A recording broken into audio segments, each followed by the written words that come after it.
कहते हैं, और ये सच्चाई भी है, रील और रियल लाइफ में जमीन आसमान का अंतर होता है। रील रील होती है, रियल लाइफ रियल। रील में कोई कैरेक्टर में होता है, भूमिका अदा कर रहा होता है, एक्टर होता है। वहां पर जो कुछ वो बोलता है उसका अपना लिखा हुआ, अपना सोचा समझा हुआ नहीं होता। मैंने तुमसे कितनी बार कहा है पुष्पा, मुझसे ये आंसू नहीं देखे जाते। I hate tears. संवाद लेखक लिख कर देता है, एक्टर उसे बोलता है, अदा करता है। वो उसमें कुछ इंप्रोवाइजेशन कर सकता है, शब्द बेहतर कर सकता है, लेकिन मूल विचार को बदल नहीं सकता। रियल लाइफ में ऐसा कुछ नहीं होता। वहां पर जो कुछ आप बोल देते हैं एक बार, वो ब्रह्मांड का हिस्सा बन जाया करता है।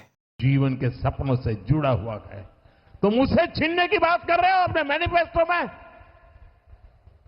गोल ले लेंगे, सबको वितरित कर देंगे। और पहले जब उनकी सरकार थी, उन्होंने कहा था कि देश की संपत्ति पर पहला अधिकार मुसलमानों का है।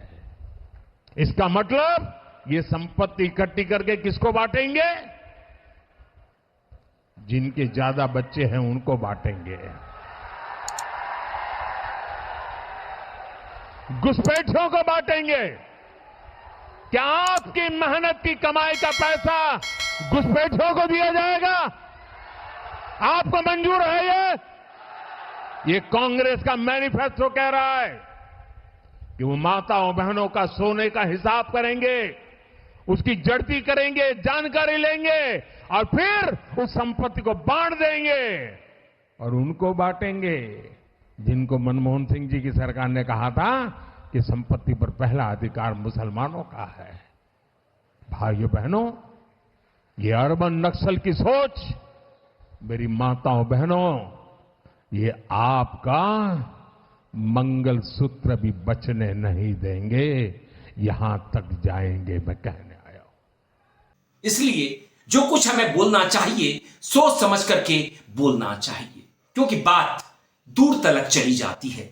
माननीय सभापति जी, जिसकी जात का पता नहीं वो गन्ना की बात करता है। जितना मेरा आप लोग इंसल्ट करना चाहते हैं, आप खुशी से करिए, आप रोज करिए, मगर एक बात मत भूलिए, जाति जनगणना को हम यहां पास करके दिखाएंगे। नमस्कार दोस्तों, मैं हूं आपके साथ अरविंद। आप देख रहे हैं मुझे अपने ही मंच अरविंद दिल से पर। कंगना रनौत, जो पहले भी बिना सोचे समझे बोला करती थी और जो किया करती थी उसमें भी ज्यादा सोचा समझा नहीं करती थी। 40 साल की उम्र में किसी का घर बस जाए, इससे अच्छा क्या हो सकता है? समझ गया ना बात कर रहे हैं यहाँ पे? क्योंकि बीते सालों से जैसी पिक्चरें उन्होंने की हैं, वो लगभग सभी बॉक्स ऑफिस पर पिटी हैं। उनके अफेयर्स की कहानियां तो दुनिया जानती है, उनकी आदत को भी दुनिया समझती है। मगर अब कंगना सिर्फ रियल लाइफ वाली नहीं है, एक एक्ट्रेस नहीं है। सुल्तान भाई, गलती हो गई, मुझे वाकई एक्टिंग नहीं आती सुल्तान भाई। चुप। वो मंडी की सांसद भी बन चुकी हैं। इसलिए कंगना को अब जो बोलना चाहिए उसे पहले से 2 बार सोच लेना चाहिए, समझ लेना चाहिए कि वो बोलने क्या जा रही हैं। मगर मोदी के लोग ऐसा बिल्कुल नहीं करते। अनुराग ठाकुर ने ना कभी ऐसा किया, ना ही शायद वो कभी भविष्य में करेंगे। कंगना उनसे पीछे कैसे रह सकती हैं? वो भी ऐसा कुछ बोल देती हैं, बोल गई हैं, जिसके बारे में यही कहा जा सकता है कि कंगना ने बर्र के छत्ते में, मधुमक्खियों के छत्ते में हाथ डाल दिया है। इस वक्त मैं शंभू बॉर्डर के आंदोलन स्थल पर हूं और जिस तरह का जोश यहाँ पर मैं किसानों के बीच, जवानों के बीच, आंदोलनकारियों के बीच देख पा रहा हूं, उसे देख करके ऐसा लगता है किसान आंदोलनकारी, मजदूर आंदोलनकारी जल्दी हार नहीं मानने वाले। और अगर केंद्र सरकार ने, मोदी सरकार ने समय रहते इनसे वार्ता नहीं की और किसी नतीजे पर नहीं पहुंचे, तो मोदी जी के लिए मुश्किल खड़ी हो सकती है। चुनौती बड़ी है, क्योंकि जब किसान और मजदूर अपनी जान की परवाह ना करे, उसे अपनी जान की परवाह ना रहे, तो फिर आंदोलन कोई भी हो, वह एक ऐसे मोड़ पर पहुंच सकता है जहां जिंदगी और मौत के बीच फर्क मिट जाता है और जीत उनकी होती है जो सर पर कफन बांधे हुए हैं।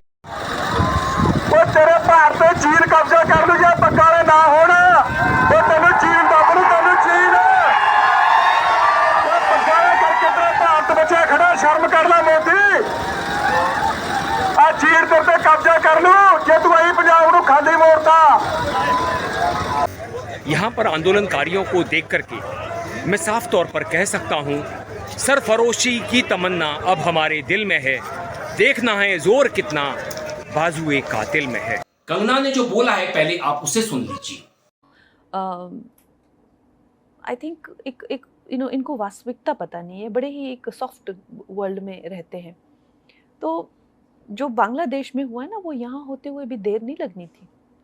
अगर हमारे इतने शीर्ष नेतृत्व जो हमारे इतने सशक्त नहीं होते, यहाँ पे जो फार्मर्स प्रोटेस्ट हुए, वहाँ पे लाशें लटकी थी, वहाँ पे रेप हो रहे थे, और जब वो किसानों के हितकारी बिल जो वापस लिए गए थे, तो पूरा देश जो है वो चौंक गया था। और वो किसान आज भी वहाँ बैठे हुए, उन्होंने कभी सोचा ही नहीं ये बिल वापस होगा। वो बड़ी लंबी प्लानिंग थी जैसे बांग्लादेश में हुई है। तो इस तरह के षड्यंत्र, और आपको क्या लगता है किसानों, चाइना, अमेरिका, इस तरह की जो विदेशी जो शक्तियां हैं वो यहाँ काम कर रही हैं। और ये फिल्मी लोग हैं, इनको लगता है कि इनकी दुकान चलती रहेगी अगर देश चाहे जाए भाड़ में।